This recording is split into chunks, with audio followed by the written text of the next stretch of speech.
Christ bless. Shalom. Shalom, King. How you doing? I'm good. I'm good. How you doing? Oh, I ain't complaining. All praises. All praises. I'm I, crazy. I guess what we got going on is we're a blog and we're covering Israelite businesses, the music scene, and just things that pertain to Israel.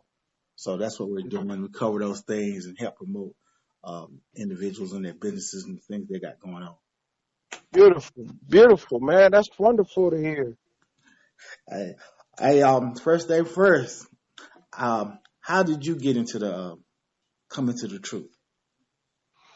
You know, the Most High chose me, man.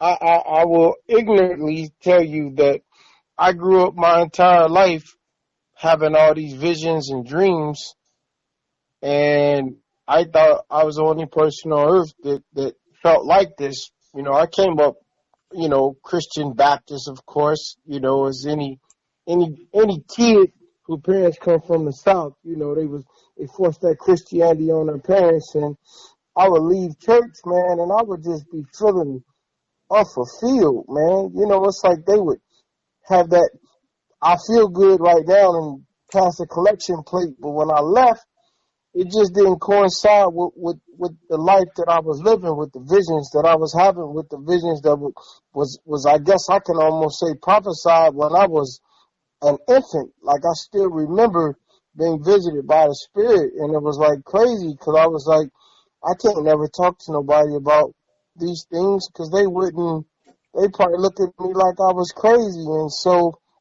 throughout my life, man, even when I was training for my world titles, when I was in training camps, man, fighting on HBO and Showtime and pay-per-view while everybody else was out doing whatever, in my room reading scriptures, man, and I used to always make sticky notes and put them on my mirror, man. I don't know, it was just something about the word. And it's funny because as I continued in this word, I start running into brothers that were saying little things to me. I should live on Venice Beach, and there should be some brothers down here on the beach, man, some Israelite brothers, but I didn't know who they were, man. And being just young and ignorant, I never really, even though I would sit and listen to what they were saying, I still didn't get it. And then one day, a brother of mine's, I can't think of his Israelite name, but he's the brother of Montel Griffin, the former light heavyweight champion of the world, man. And he was saying stuff to me all the time because he was into the truth, but I still didn't get it. And then one day, man, it just I don't know. I was talking to a brother named Derek Riles out of California, and the brother he just start running things down on me. And I said, well, man, why are you saying these things, man? I said, have you talked to somebody that I knew? I said, because you saying stuff that I feel like you saying stuff only I knew. Like you talking like I think. So it was like, wow, man, you mean to tell me there's more brothers out here like me? And that really just introduced me to this walk, man, this whole, to put on this full armor, man. So that's why you and me having this conversation is just because, like I say, every step of my life has been taking me to that place, man, of true understanding of who we are as a people, the true Israelites. Right. Now I seen just photos and things like that. Seeing that you was in the entertainment world, things like that. Now, have you talked to any other major entertainers and stuff about the truth? No, I have not, man. I haven't had. Well, you know what? I have a friend named Chris Spencer, and Chris Spencer is the guy who he was one of the writers and directors and producers of Husbands of Hollywood, man, and we've been brothers, man, since I've been knowing this cat since I was like 18, 19 years old, man. But as far as that go, he's probably like the biggest star, if you will, out of Hollywood, because we all came up together in Hollywood before I moved back to Indiana I was in LA for over 20 years, but you know, I have not really had that conversation with a lot of brothers, man, that are into the truth. I heard people like Waka Flocka and a whole bunch of other guys, but I don't really know them cats. I know of them and they know of me, but we haven't officially met, so to speak. Right. I just want to go shoot over some of your background in your boxing. Now, in 1995, you was a silver medalist at the Pan Am Games. I think. Yeah, that was in a Buenos Aires, man, in South America. I was a two-time U.S. national champion, four-time state Golden Glove winner in California and Indiana. I was a two-time U.S. Olympic Summer Fest, U.S. Olympic Summer Festival gold medalist. I won the WBO heavyweight title in 2004 by knocking out Vladimir Klitschko in Las Vegas on Showtime. And then I hold the world record. I broke the world record that I still hold for the fastest knockout in a heavyweight championship title fight, 53 seconds over Andrew Galata in 2005 in United Center. Matter of fact, I changed clothes. I changed my clothes in the same style Michael Jordan used to change his clothes at when he played for the Bulls, man. So that was pretty exciting. Slam dunk that night, but I I was one of the first people to make the internet crash because I had a fight against the first mandatory German challenger, a guy by the name of Luan Krasniqi, who was the first mandatory German challenger since Max Schmeling beat Joe Louis back in the 30s, man. And I beat him in his hometown, and it was over 37 million people outside of America to watch the fight, and I had so many people from America trying to tune in and watch the fight that the internet actually shut down. So, I got a little bit under my belt, man. I've been doing all right for myself. All phrases. What would you say was the greatest achievement that you had? Man, the greatest achievement I would say on a sports level or just as a success level as an athlete was becoming heavyweight champion of the world because I started boxing at the age of 7 and I came up in Indiana and I got the chance. I just say the Most High led me to California, man, and he brought people in my life like Montel Griffin, who was the first light heavyweight. He's the first man to beat Roy Jones, and we were roommates. And he really helped me to grow and to believe in myself and helped me to really develop to become the fighter that I became. And then I was trained under the tutelage of he was like my dad, Bill Slayton. He was my customato. He trained Ken Norton back in the day, as you know, who fought Muhammad Ali, beat Muhammad Ali. But he was the one that really honed my skills and allowed me to become heavyweight champion of the world, man. So I would definitely say that that's my greatest achievement because I prayed all my life to become heavyweight champ.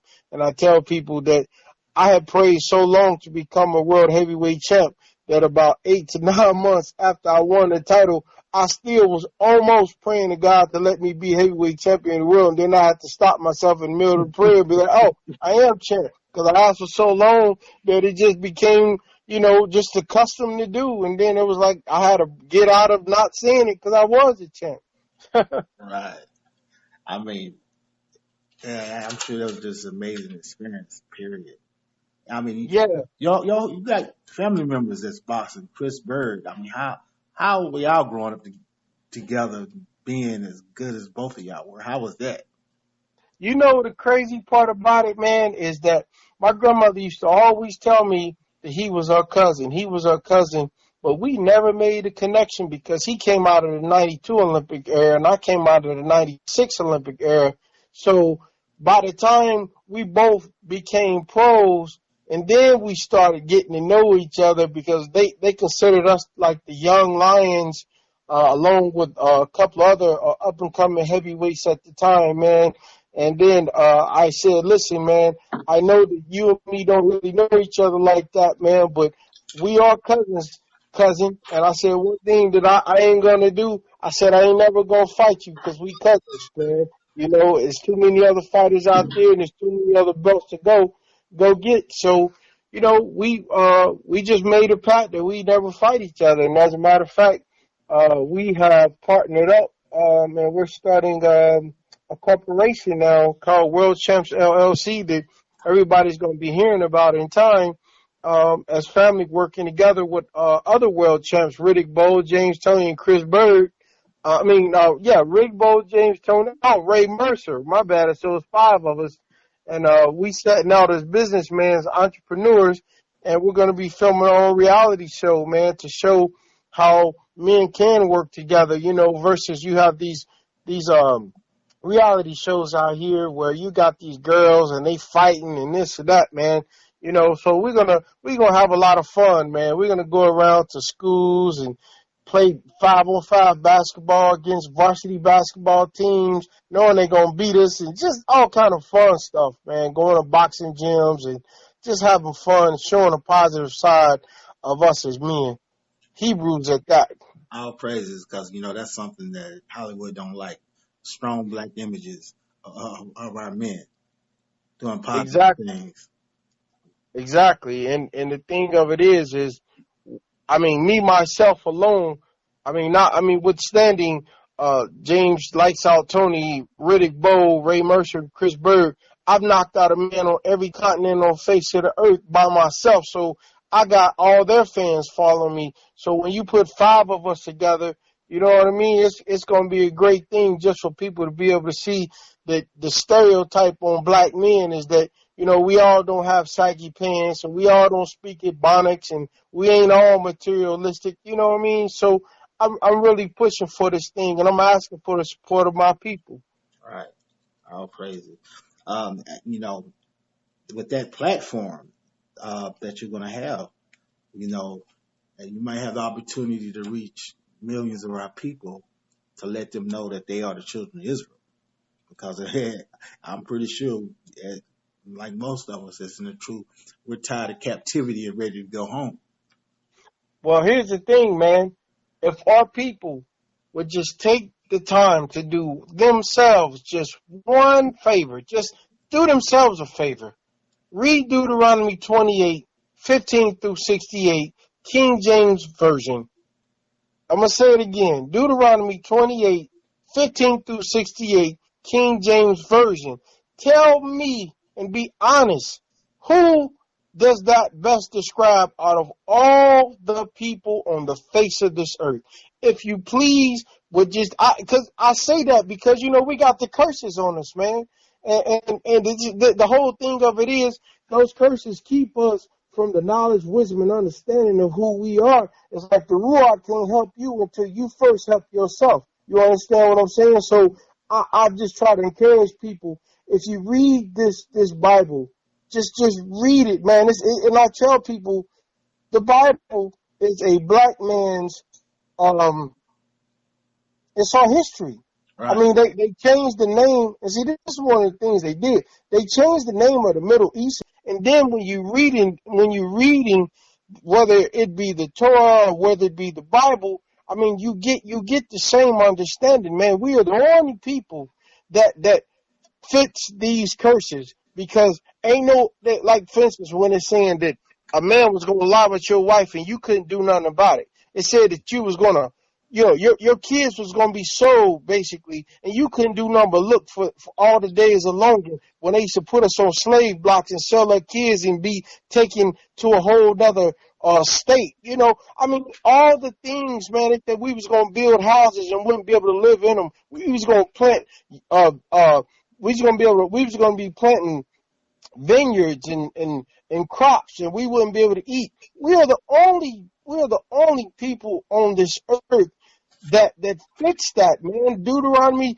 28:68, when it's talking about how we was gonna be sold for buying men and buying women. Like, dude, if I just for the life of me, our people, man, it makes me so upset, because it's like, dude, we got Bibles, and every black person got a Bible in their house. Right. And you'll grow up in that house, but you never one time will take the time to try to read. And then on top of that, the preachers tell you oh, the Old Testament is done away with. What if it's done away with? Well, why am I paying you tithes? And first of all, why ain't you taking the fruit and the vegetables that I'm supposed to be giving you that really was the tithes anyway?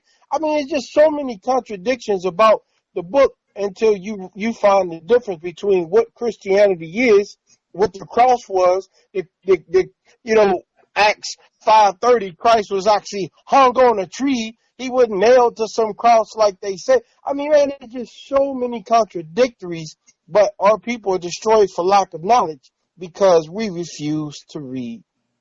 Right.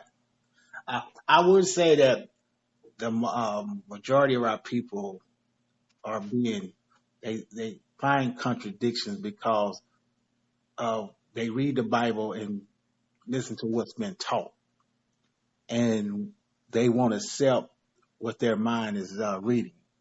You know, Yep. they get stuck on what the pastors have taught them because they heard it over and over and over like a parakeet. And so, Yes. so they just repeat what their pastor's saying, and they'll read the scriptures and they confounded by what they read, but their pride stumbles in their way. Yeah, that's true, man. I mean, I get it because of the fact that I also remember the time because I study history, I study the Bible, I study science, and you know the thing of it is we have been so um oppressed to the point where they got the patent down on how to keep us deaf, dumb, and blind. You know, they've taught us how to kill ourselves, and you know they've taught us all this wickedness, man. I mean, they brought the drugs to our community, but it wasn't a problem with it until the white people started dying off of heroin. Now it's a problem, but it ain't never been a problem since Nixon was trying to kill us. Back when they was trying to break up the black unity of the Black Panther Party, you know, things like that, man. Right. Um, do you congregate with a congregation? You know what? I'm going to say this, man. Because I've had a calling in my life. Like I'm one of them people. You could ask me what I had on yesterday, and I cannot tell you. But if you ask me what I did 30, 35, 40 years ago, even from when I was 3 or 4, I could doggone tell you in detail. I can't even explain it to you. But I just can tell you this much. When I was about 4 years old, I was visited by the Spirit and it ministered to me, man. And I never forgot that. I kept it to myself all these years because I didn't think anybody would. I thought people think I was crazy, but you know, the Bible, man, it's so real. Right. And so I say all that to you, my brother, because what I have been told was to associate but not affiliate, because everybody got sound doctrine, but then there's a lot of camps that got sound doctrine, but in other areas they you know they don't like you got like you said with all the different camps on the East Coast. You know, all these brothers don't feel the same way, but we all got one objective. So my understanding from the Ruach was for me not to join one of these camps, but to follow along and take what's good and cast out what's not. Israel is never going to unite together, until Christ returns. But at the same time, I'll read this scripture for you. It's Zephaniah 2:1. It says, "Gather yourselves together, gather together, O nation, least not desired, before the decree bring forth, before the day pass as the shaft, before the fierce anger of the Lord come upon you, before the day of the Lord anger come upon you." So he's telling us to gather ourselves together. And so we're supposed to examine these different congregations, these different camps that's out here leading our people. And we're supposed to examine to see which ones are basically following the laws, according to the Bible, and find one so we can gather ourselves together and keep God's holy days, keep his feast days, keep his Sabbaths. Because as we wake up to this truth, there is a calling for us, a requirement, knowing that we're the children of Israel, which is in Deuteronomy 10:12, which is to keep the commandments of the Most High God. And part of those commandments are the feast days, the Sabbaths, the holy days. He's commanding us to go out and teach our people, go out to these highways and byways. And God, so as we do those things, when you read Psalms 111 and 10, it tells you that the fear of the Lord is the beginning of wisdom. A good understanding is all they that do the commandments. So as you do the commandments, as you keep those Sabbath days, those holy days, and you congregating, the Most High feeds you more understanding, knowledge, and wisdom. God, I totally agree with you 1,000%, my brother. I mean, I'm down. I'm down with a few of the camps, man. To be honest with you, and I definitely agree with every word that you just said, man. Like I'm aligned with brothers Zabak out of New York. You know, That's a strong brother. yeah, man. Brother Nathaniel from was it Israel United in Christ? UIC. You know, That's who I belong with. Israel United in Christ. yeah. So okay. Well, see, okay. So I keep in touch with one of your brothers from he's from I believe it's San Antonio, Texas, man. Mm-hmm. Big brother, man, real cool brother, man. Like I be on the word with my family all the time, and to be honest, I actually between brothers Zabak and brother Nathaniel, those are the two that I listen to the most, man. You know what I mean? There's Pastor McDowell.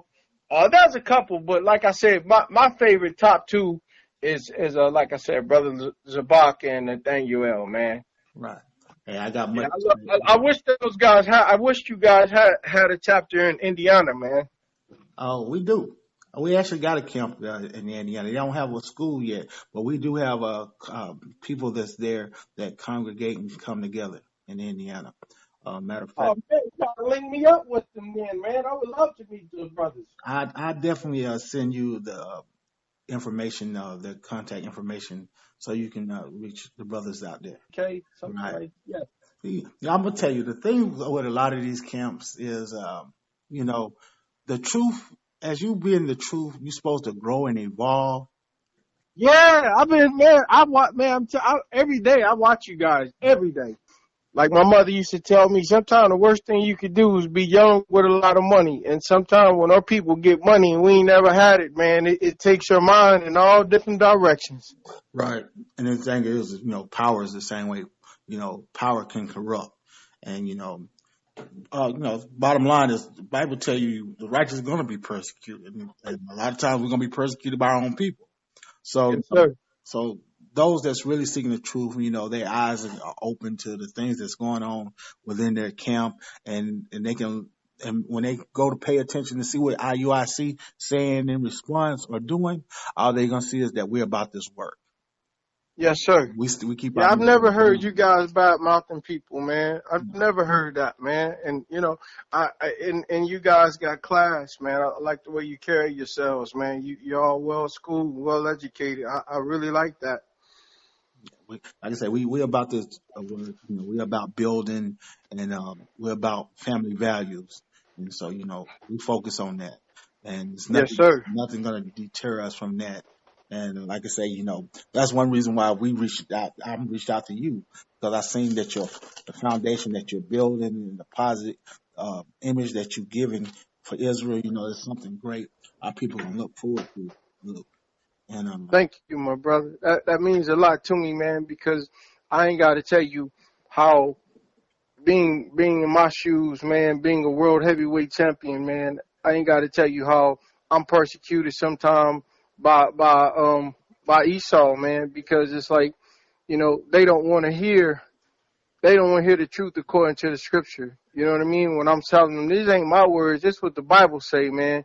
And then they come with these excuses and this and that.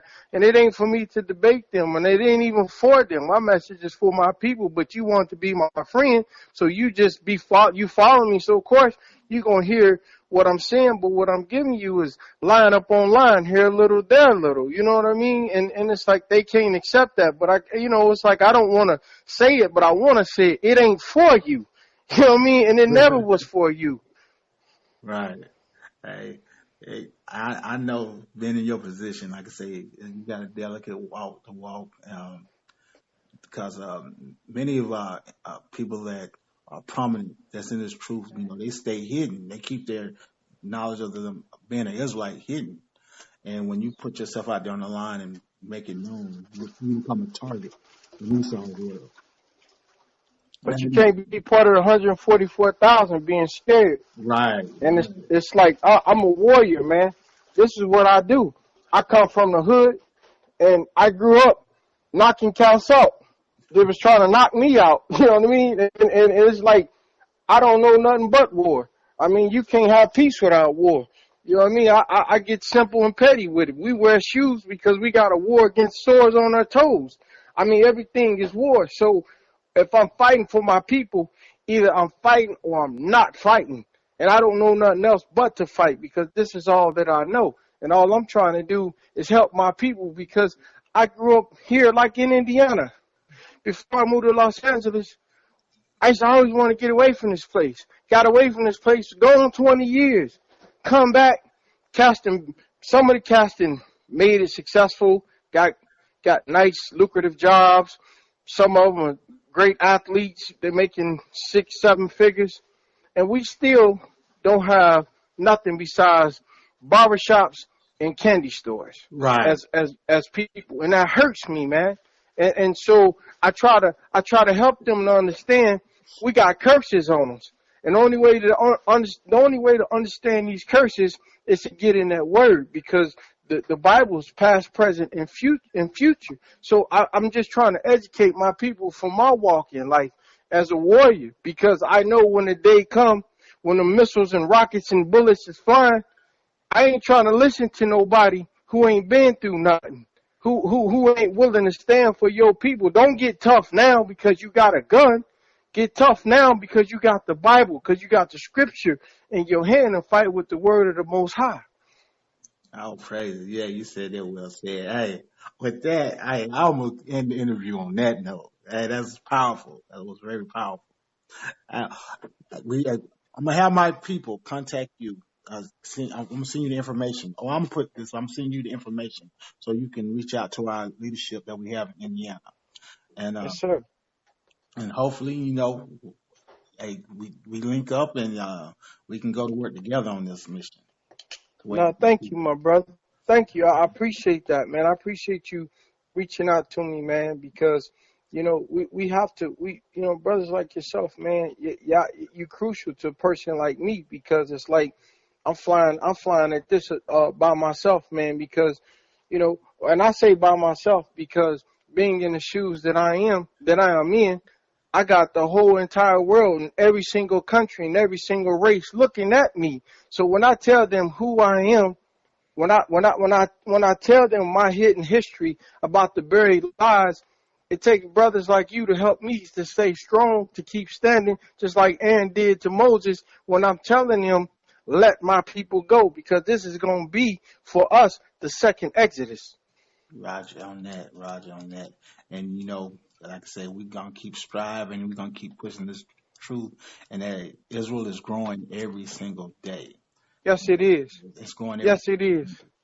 And and it's like they say, people like you is gonna help spread this word.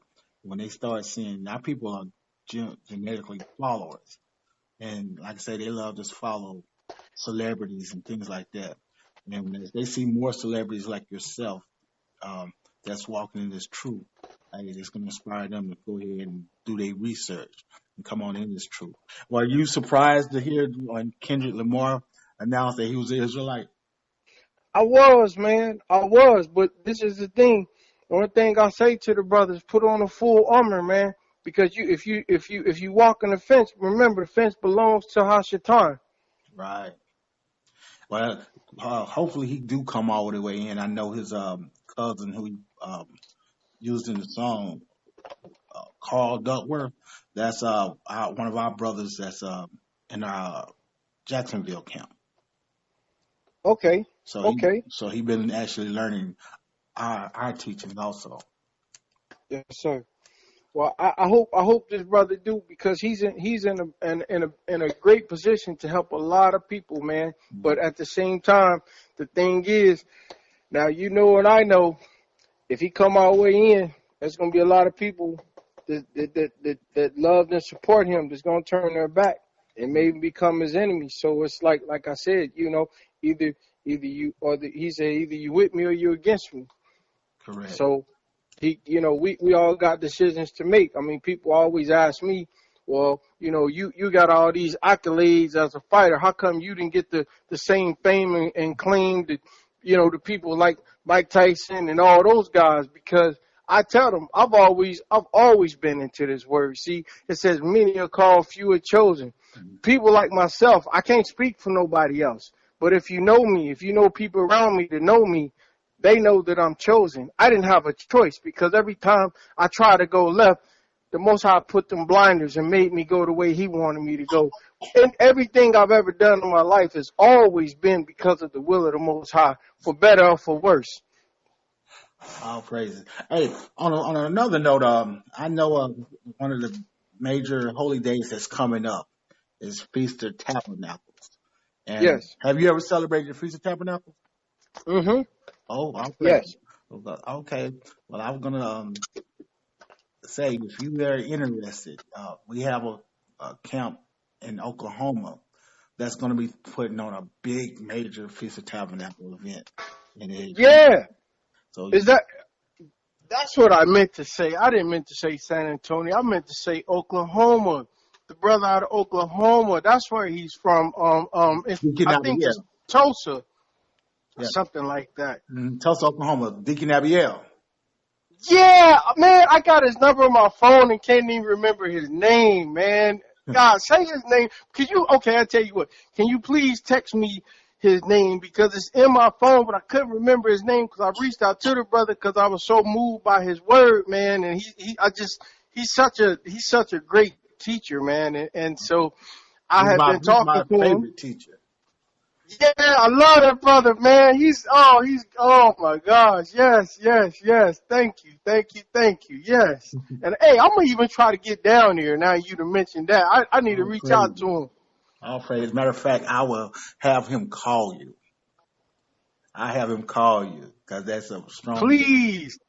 Yeah, he got my number. And he had reached out to me and we spoke and I was excited about talking to him. He was excited talking about me. Hey, he's a big Yeah. guy. He's a big guy like you. Yeah, he is. He is, man. Absolutely. Shoot.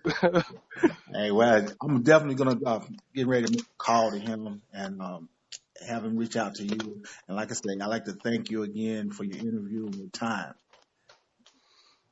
All praises, man. Just keep me in prayer, man, and just always, man. Just know that I'm here. I'm down for us, man. And I just thank you for allowing me just to even just speak with you, my brother. It means a lot to me. It does, man. Just to know that somebody acknowledges that I'm out here trying to make a difference. Hey, I'll praise it. When I get everything typed up and ready, I'll send you a copy before it's released, so you can look over everything, make sure it's all copacetic with you before it's dropped. Yes, sir. Thank you so much. No problem. Hey, you have a great day. Shalom, Most High Christ bless. Shalom, King. All right, shalom.